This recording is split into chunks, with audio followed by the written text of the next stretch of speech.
The first reduction reaction we are going to check is that of aldehyde. Aldehyde getting converted to a primary alcohol. Now I'll show you what actually happens, then I'll show you how to represent them. Now this is an aldehyde. Now an aldehyde, look at it like the two hydrogens coming from the reducing agent adding to basically the carbon-oxygen double bond. That's how you should look at it like. So a carbonyl, an aldehyde gets converted to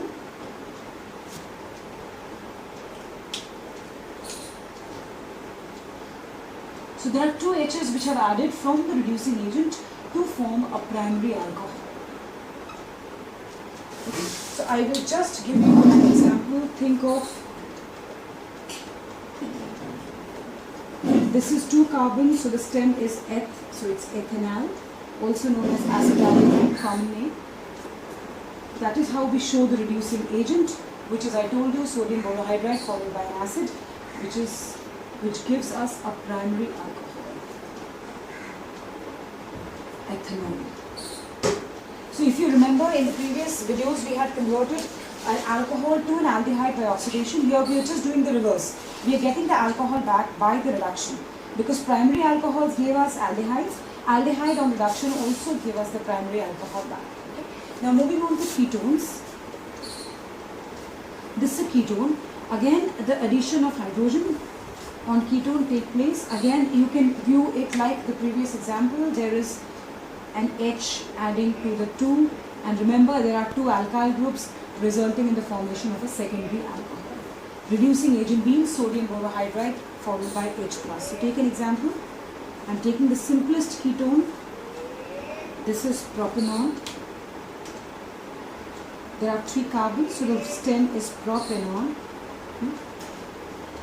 This on reduction, remember where will the hydrogen add? In your mind it should be similar to the alkenes reaction which you have done. It will add to the carbon-oxygen double bond. So CH3, COH, H and CH3. What do we get? This is propan-2-ol, which is a secondary alcohol. In case you have forgotten, what is a secondary alcohol? Carbon containing the OH group is attached to 2 more carbons, right? That is a secondary function. Okay, the next one is a reduction of carboxylic acid. Carboxylic acid contains the function group OH plus addition of an acid. I will write it over the arrow like we are supposed to represent. And what does it give us? Primary alcohol. What is that you need to remember? There is no loss of carbon while this happens, right? And you can see there is a loss of oxygen also. So it is a reduction reaction.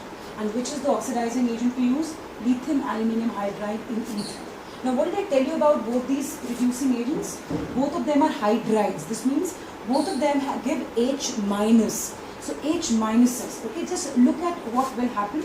So if you just forget it for some time, there's an H minus as a hydride. Where is this coming from? From this reducing agent. So what does a hydride do? It looks for something positive in this.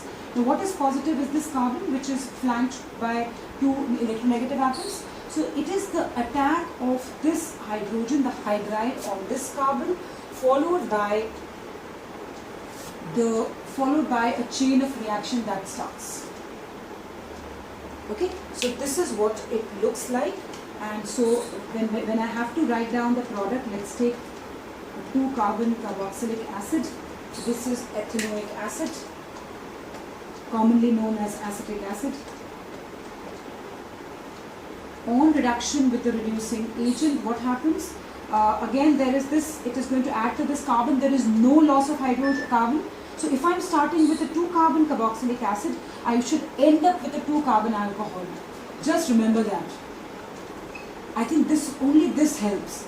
These are the frequently asked questions in the paper, that how many carbon alcohol do we get with, let's say, X number of carboxylic acid. So if I start with 2, I get a primary alcohol with 2 carbon atoms.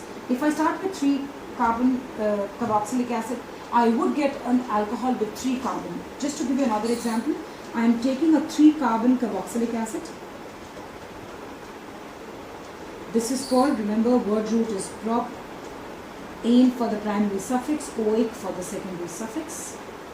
We reduce it with lithium aluminium hydride in ether, followed by H+. And what do we get? We started with propanoic acid, we should end up with propanol. I think that is all you need to remember. It has to be a primary alcohol with the same number of carbon atoms. Remember, the stem doesn't change. That is what you need to know about carboxylic acids. The last one which we do is the reduction of nitrobenzene. Now, we are a little unsure about what they want you to know as a part of the mechanism, so I am giving you all that you need to know, right? So basically the reaction is, remember this is the benzene ring, this is the NO2 nitrobenzene. How did we get this? By reacting benzene with concentrated nitric and sulfuric acid at 50 degrees Celsius. Remember, it was electrophilic substitution which we learned as a part of our last video. Now this gives us, on reduction, gives us phenylamine, also known as aniline. And what are the reducing agents? We use tin in the presence of concentrated hydrochloric acid. This is a reaction. Now I'm breaking it up into steps, into the electronic as well as the other reaction which you need to know, both. Okay. So electronically,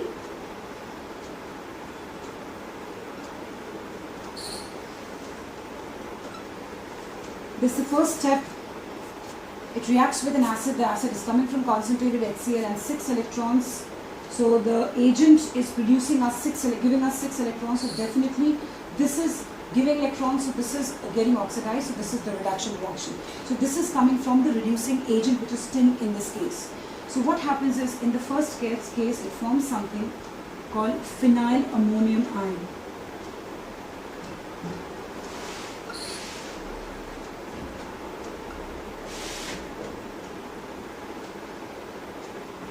Plus water molecule. This phenylammonium ion, which is formed in a transient state,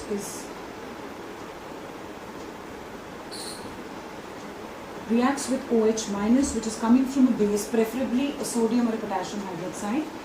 Basically look at it as the abstraction of proton. So the proton goes away, forming the final product, phenylamine and H2O. Okay. So this is phenylamine. So this is the electronic step. I will tell you the alternate mechanism also. Okay, continuing with the reaction, how do I represent the mechanism of the reaction? The one which you're expected to learn and remember.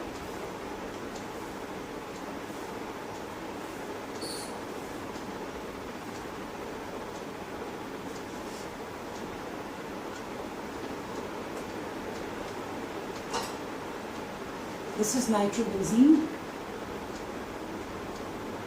coming from the reducing agent, which is tin conc HCl. Remember, HCl is providing the hydrogen for it to undergo reduction. So it forms an intermediate which we just saw a little while ago, which is called the phenylammonium ion.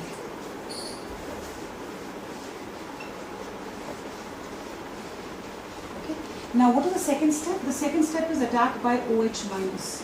So what is it? OH minus, I have to show the curly arrow here. It is attacking the hydrogen as a proton and forming a bond with this. This hydrogen therefore gives away its electron pair to nitrogen. Okay, so what is happening is, I will write the final product, then I will go to the basic explanations. It gives away the proton to form phenylamine, and OH minus abstracts a proton from this, as shown by curly arrows, to form water. Now if I have to go back to my acid-base definition, let's see what is happening. This OH minus is the electron pair donor. So something which is an electron pair donor is what? It's a Lewis base, right? Also, what is it doing? It's accepting a proton. So what are proton acceptors according to the Bronsted-Lowry definition? They are bases. So according to the Bronsted definition, it's a base. So it's a Bronsted base. It's a proton acceptor. Okay? Now look at this part of the molecule. Look at nitrogen. What is nitrogen doing? It's accepting an electron pair from this bond. Because hydrogen is going away as a proton, right? So it's accepting an electron pair, so it's a Lewis acid. So it completes my acid-base chemistry, so a base and acid. Also, it is a proton proton donor. So what is a proton donor? It's a Lowry-Bronsted acid. So Lowry-Bronsted acid. Okay, so this is what it is. So this is basically an acid-base reaction. How does it take place? By refluxing. So nitrobenzene is refluxed along with this reducing agent to produce phenylamine and water. So this is the reaction which you need to reduction reaction.